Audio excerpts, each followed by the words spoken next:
नमस्कार, आप देख रहे हैं अनादि टीवी। मैं हूं आपके साथ अभिषेक भट्टाचार्य। इस वक्त की बड़ी खबर आपको बता रहे हैं। ईडी की ताबड़तोड़ रेड चल रही है इस वक्त तक ग्वालियर में। बड़ी खबर इस वक्त आपको बता रहे हैं, ग्वालियर में कुल 8 जगहों पर इन्फोर्समेंट डायरेक्टरेट की रेड पड़ी है। और बताया यह जा रहा है कि ये जो रेड पड़ी है उसमें जो मामला है वो जुड़ा है सौरभ शर्मा से। सौरभ शर्मा के करीबियों के ठिकानों पर यह बड़ी रेड इन्फोर्समेंट डायरेक्टरेट की। भोपाल के इंद्रपुरी में नवोदय हॉस्पिटल में भी रेड पड़ी है। ग्वालियर में पूर्व रजिस्ट्रार के घर पर ईडी का छापा। के अरोड़ा के ठिकानों पर भी कार्रवाई हुई है। फिलहाल अफसरों की पूरी टीम दस्तावेजों को खंगाल रही है। अभी इस वक्त जो जानकारी हमें मिली है, इन्फोर्समेंट डायरेक्टरेट की अलग अलग टीमें, इन्होंने कुल 8 जगहों पर रेड मारी है। और इसमें जानकारी यह भी मिल रही है कि भोपाल के इंद्रपुरी में जो नवोदय हॉस्पिटल है वहां पर भी ईडी की रेड पड़ी है। आरटीओ घोटाले का बड़ा मामला जिसमें सौरभ शर्मा का नाम शामिल है और बड़े संख्या में कैश और गोल्ड बरामद होने के बाद एक के बाद एक परत दर परत इस मामले में खुलासे होते चले जा रहे हैं। अब इस बीच अभी जानकारी मिल रही है कि ग्वालियर में कुल 8 जगह ईडी की एक साथ रेड पड़ी है। फिलहाल दस्तावेजों को खंगाला जा रहा है। जानकारी ये मिल रही है कि ग्वालियर के पूर्व रजिस्ट्रार के घर भी ईडी का छापा पड़ा है। आपको बता दें, नाम है के अरोड़ा। इसके ठिकानों पर इस वक्त इन्फोर्समेंट डायरेक्टर की छापेमारी चल रही है।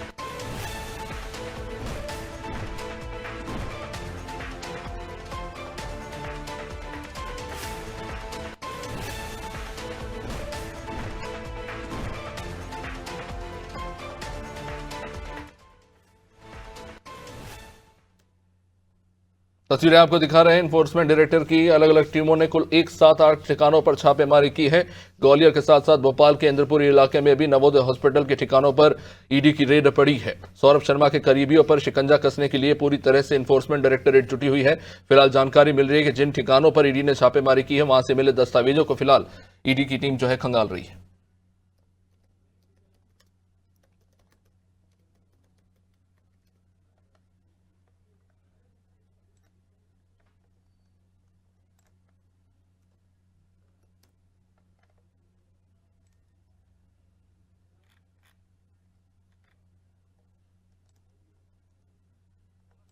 करीबियों पे ईडी का छापा निरंतर जारी है और कहीं ना कहीं उसकी मुश्किलें बढ़ती जा रही है। हम खड़े हैं ग्वालियर के मुराद स्थित में सीपी कॉलोनी में, जहां पर के अरोड़ा जी का निवास है, जो कि अभी 25 दिन से घर में नहीं है। उनके किराएदार यहाँ रह रहे हैं। ईडी निरंतर उनसे पूछताछ कर रही है। वहीं मैं आपको बता दूं कि के अरोड़ा जी जो है वो पूर्व रजिस्ट्रार है और उनका अगर देखा जाए तो विनय हाथवानी से करीब कोई रिश्ता है या कोई रिश्तेदारी है या कोई उनके करीबी है। और विनय हाथवानी में आपको बता दूं कि जो भोपाल में जो छापा पड़ा था, यहाँ पर 54 किलो गोल्ड और करीब 10 करोड़ रुपए नगद बरामद किए थे। ये उनके करीबी हैं। आप देख सकते हैं सीआरपीएफ के जवान यहाँ खड़े हुए हैं। निरंतर यहाँ पर ना किसी को अंदर जाया जा रहा है, ना किसी को बाहर आने दे रहे हैं, ना किसी को अंदर जाने दे रहे हैं। अब देखना यह है कि ईडी की जो कार्रवाई है यहाँ पर क्या मिलता है, या कोई दस्तावेज मिलते हैं या कोई नकदी मिलती है, ये देखना होगा।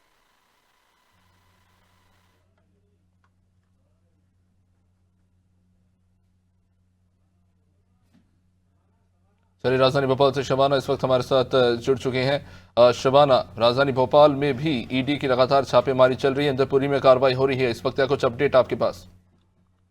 बिल्कुल, मैं आपको बताना चाहूंगी कि सौरभ शर्मा की काली कमाई के मामले में अब जो है ईडी पूरी तरीके से एक्शन मोड में है। आप देखेंगे उसके सगे संबंधी जितने भी उसके रिश्तेदार है और तमाम जहां से वो संबंध रखता था, इसके अलावा जहां पे भी उसका ट्रांजैक्शन था, उन सारे लोगों पर ईडी का एक्शन देखने को मिल रहा है। और इसी के तहत जो है इंद्रपुरी के नवोदय हॉस्पिटल में भी ईडी की रेड पड़ी है। हालांकि जो ये हॉस्पिटल है वो डॉक्टर श्याम प्रसाद अग्रवाल का है और उनसे काफी ज्यादा संपर्क में था। हालांकि एक तरफ दूसरी खबर ये भी आ रही कि उसने मध्य प्रदेश सरकार को पत्र लिखकर जो है सुरक्षा की मांग की है और खुद ये कहा है कि वो जल्द से जल्द सरेंडर करेगा। लेकिन जिस तरीके से लगातार ईडी और लोकायुक्त की पूरी टीम इस पूरे मामले में कार्रवाई कर रही है, देखने वाली बात होती है और क्या कुछ निकल कर सामने आता। हालांकि बहुत बड़ा काली कमाई का खजाना जो जिस तरीके से उसके पास मिला, ऐसे में पक्ष और विपक्ष दोनों के ही नेता एक दूसरे के आमने सामने से बयानबाजी हो रही थी, लेकिन अब उसी के तहत आगे भी कार्रवाई जो है वो होती हुई नजर आ रही है। तो कहीं ना कहीं सौरभ शर्मा मामले में और क्या कुछ निकलकर सामने आता है, ये देखने वाली बात होगी।